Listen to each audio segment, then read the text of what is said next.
warn him at some point.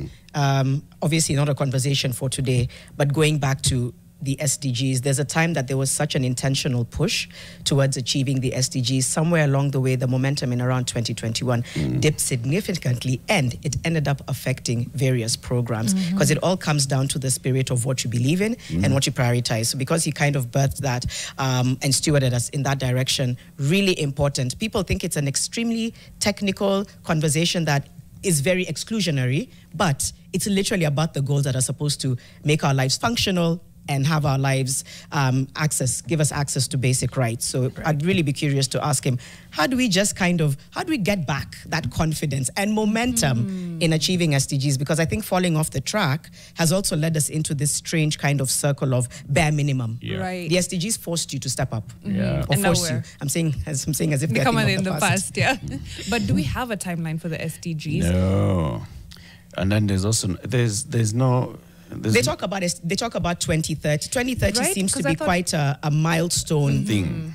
Yes. So even if the SDGs isn't achieved, we should be significantly close to, for example, achieving gender equality or, Data says that gender equality is 230 years away from being achieved. So I don't know how much will move the needle in 2030, but there is always hope. There is always hope. There is always hope. Because 2030 is always a number here in any forums where SDGs are being discussed. And I'm like, I feel like we're significantly far away from even climate action or any of them, basically an end to poverty. I'm like, we are significantly far from an end to poverty. So I love that we give ourselves such ambitious goals, but how do we make them realistic, one, without giving ourselves excuses and kind of letting ourselves off the hook and be like, you know what, we're not going to do it in 2030 anyway. So, but it should force us to push forward. And something else that I think speaks to trying to push forward for achieving the SDG goals,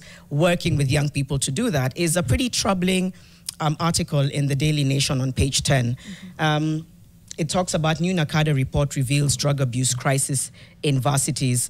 And I want you to picture somebody who has just got into university, right? And I know that there's so many different types of people, different backgrounds, but speaking to a student who's just come out of high school in a relatively sheltered household, and then you get in there. Now, remember, maybe you're carrying your own kind of like reservations and insecurities already as an 18, 19-year-old. Then you go in there and either those are magnified because now there's things like peer pressure, expectations, stress, and then suddenly somebody is introducing you to something that will take the edge off. That's how the cycle often begins. But there's also elements of depression and I think they say depression and mood swings. So a new survey has laid bare the drug abuse crisis in Kenyan universities, with students increasingly abusing bhang and other hard drugs. It says findings reveal that smoked cannabis was the most, with 61.7%. It was the most available narcotic, followed by cannabis at 47%, cocaine at 15%, heroin at 14%. Hard drugs, harmful to the system. Results from the focus group discussions targeting university students identified multiple cannabis edibles ranging from weed and cookies, etc. Now, the report raised concerns of a gradual penetration of new psychoactive substances. So they're already trying to address the substances that exist, but there's new ones entering the market. And so it just says like 1 in every 2 university students in Kenya has used at least one drug. 1 in every 2. 1 in every 4 university students in Kenya are currently using at least one drug or substance of abuse, and 1 in every 5 male students and 1 in every 6 female students have used alcohol in the past month. So it does also talk about alcohol. This is big. It's huge. Out of every 2 students that you come across in university in Kenya today, at least one of them has used one drug or substance of abuse. It's a big one. That out of every 4 of them that you meet, at least one is currently using at least one drug or substance abuse. This is where? Yeah, and in a moment I know we'll hear a soundbite that maybe will just give us just some insights into it. But I know the article talks about, for me, it's the compounding factors like depression. According to the study, I think it was somewhere here, we have a bite just now about the university drug abuse. Okay, we're just going to get some information about it in just a moment. But it talks about depression and depressive bouts. I'm trying to look for that statistic and that data. It is in the article. But it says that there is such a large number of students who talk about bouts of depression and mood swings. And oftentimes the two go together. Remember, already there's a lot of stress factors, and this isn't a blanket trend for all students. But, you know, if you think about a student right now, with everything that's happening in the economy, with everything that they're seeing that's supposed to shape their future, it's not unusual to be jaded. And then you have your grades to keep up. You have family expectations. You're getting into relationships. It's a lot. It's a lot for people like me in my big age already.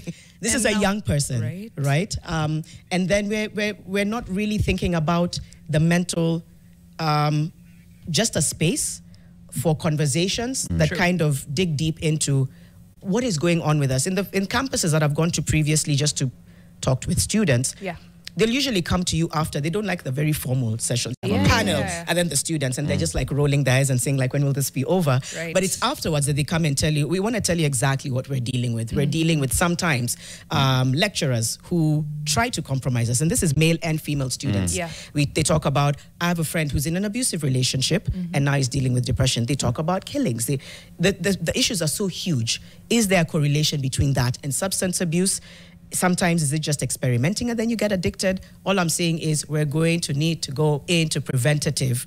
We're going to need to just create safe spaces for people to be like, man, this is what's bothering me. I need to exhale, right? Yeah. I agree. I mean, so when we look at numbers like this, I think the why is what we need to interrogate, right? And I'm glad that this Nacada in report also factored in alcohol, because that's often overlooked when we're talking about drug abuse, because again, legal, perfectly, you know, acceptable to most of society, so it often goes underlooked. But the why, like Janet is saying, is it an issue of cases of depression? Is it an issue of needing psychosocial support? Is it that you're dealing with so much at the same time and with very little resource that you just need an escape, and that escape becomes an addiction slowly, you know, and then it takes over your life? Then there's also the question of accessibility.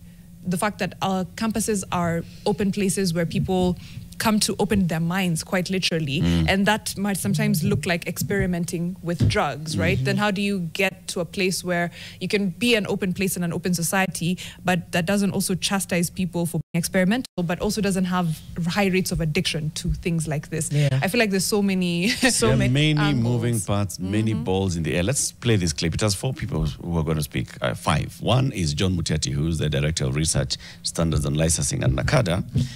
We're also going to hear from Professor Washeke Wanjohi, Acting Vice Chancellor at Kenyatta University, the Reverend Dr. Stephen Mairori, who's Chairman of Nacada, Antonio Merikwa, CEO of Nacada, Interior CS Kipchuma Murkomen, and Police Boss IG Kanja. They were all there at the launch of that report, and each of them, you know, brought in their perspective of what they are seeing, from Nacada in the releasing of the report to the duty bearers, the Inspector General of Police, the Interior CS on NED, what then the government ought to do to respond to this and to address this big one. Take a look at this. Muguka is more cheaper. With a 50 bob, you know, you get it very, very quickly. Many of the students, and even the general population, are getting more addicted to Muguka. We are continuously admitting them in these rehabs. But I'm surprised that now, because data does not lie, that the male and the female are actually at par. It's about lives, it's about dreams, and the future of our nation. It's not just a presentation of data, it is an action, it is a call to action. This is like fighting an invisible enemy. You don't see him coming, but when you realize he's around, it's too late. And we must upscale the fight against the drugs and drug abuse to the level of anti-terror and even higher. And we will work together to make sure that that department is strengthened. Some of the proceeds from these drugs also go to finance terrorism. I'm hoping that they had a few young people.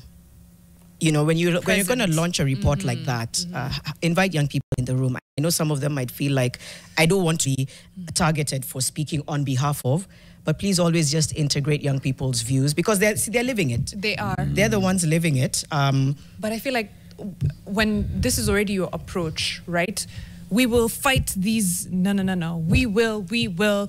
This is you're not going to get any significant engagement from young people when the approach is already combative and very, very aggressive. I think if you said, if this was the data presented, and it was like, okay, can we interrogate the why? Can we see what's going on? As opposed to, we're going to have an approach that's similar to anti-terrorism. That already tells you what we're thinking and the level of aggression and the level of combativeness. If I'm in a room like that, I don't think I would be like, hey, let me give you the why. Let me give you the, no. You'll be far removed, right? It's a bit of a disconnect. It is a big disconnect. I know Eric wants to, in the study also unearthed alarmingly extensive depressive disorders. This is what I was looking for. 1 in every 17 students suffering from moderately severe depressive disorders, and 1 in 29 experiencing severe depressive disorders. All compounding. 1 in 17 moderate, 1 in 79 severe. 1 in 29. 1 in 29 is severe. It is severe. That is a very, again, I will remind you, the government of this republic of ours called Kenya did what? It commissioned a team. And they asked them what? Please go and find out the state of our mental well-being in this country. The report said, it's a crisis. Declare it an emergency. This is what we are seeing. This is it. If you come with whatever size of a hammer or a sledgehammer and you want to deal with a mosquito, you are just wasting effort. The thing that I should have heard from the police boss and the interior CS would be, there's an issue here. We need to look at what's the issue. What is driving people to consuming this? We can't just say, these are delinquent young people and they're just, trying to experiment and so, no.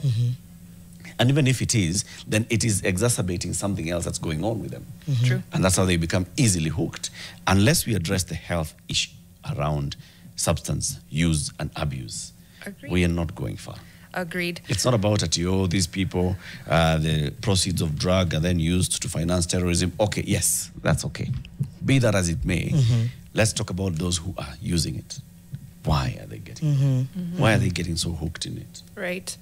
As opposed to like recreational, quote unquote, use of drugs, which still another conversation to have.